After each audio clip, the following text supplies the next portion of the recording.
Carly, and today I'm going to be talking to you guys about jazz, more specifically, women in jazz and their impact on the industry. Very basic foundations of jazz actually originated in West Africa out of their musical traditions. Two really big aspects of this were there's a very heavy emphasis on rhythm, as well as an aspect of call and response, which later on these very basic ideas of jazz kind of morphed into something more. The first one being the blues genre. So blues actually originated from slave plantations and work songs, and they were very simple in structure and composition, but they focused on conveying emotions through lyrics, which was new at the time. And the lyrics often focused on what it was like to be African American at that time. Blues then led into ragtime, which was very much piano-led and really big on syncopation. And this allowed piano players to really show off their skills in a way that they never had been able to do before.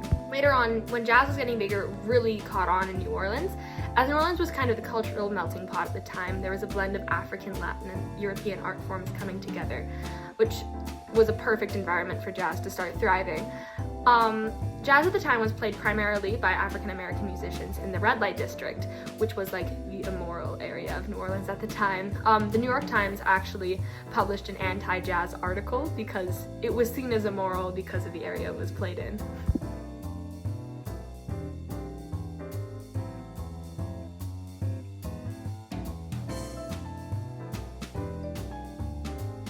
Now, apologies for the drastic change in setting and lighting, but let's get into the real topic that we're all here for, which is women in jazz and their impact.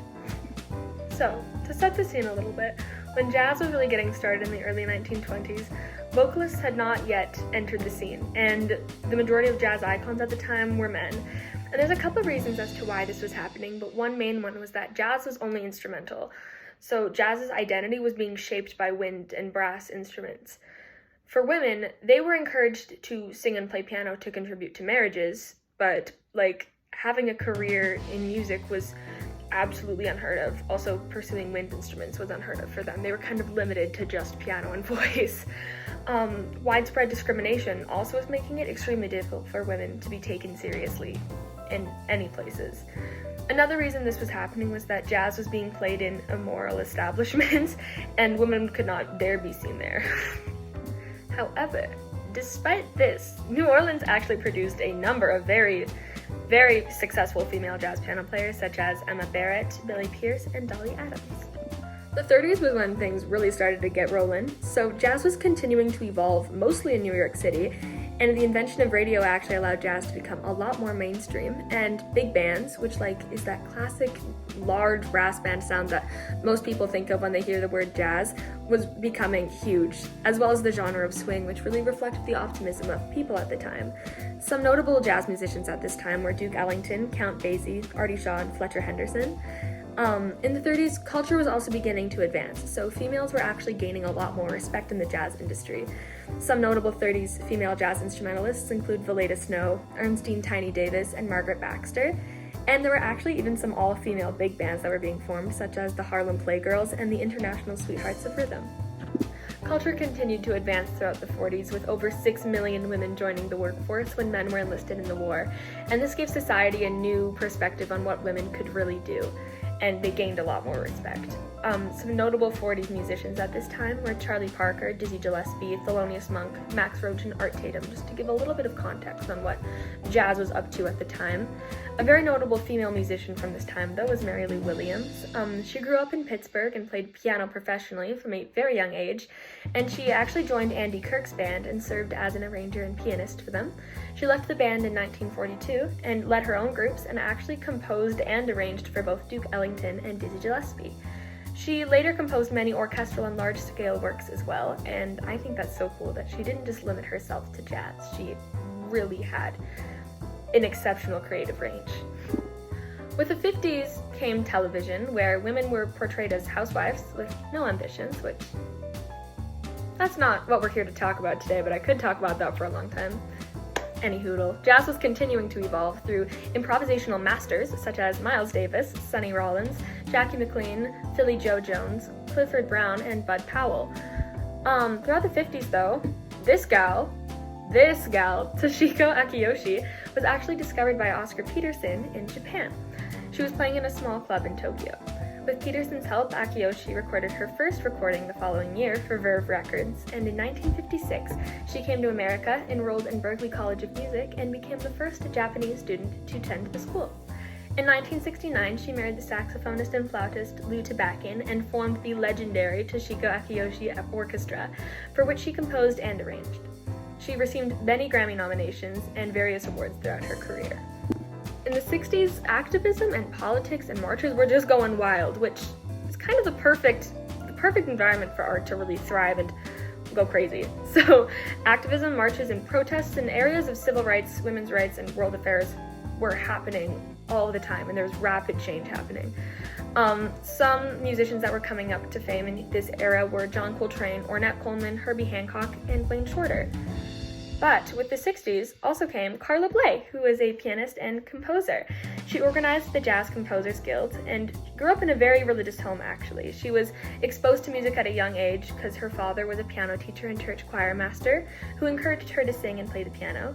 She moved to New York at 17 and found work as a cigarette girl at the legendary Birdland Jazz Club. She met pianist Paul Bley, and they married in 1957.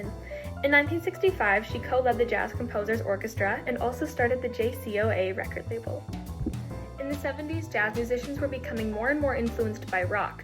Miles Davis was actually one of the first jazz musicians to create a fusion of both jazz and rock, and he influenced other bands to be formed such as Weather Report, Return to Forever, and the Mahavishnu Orchestra.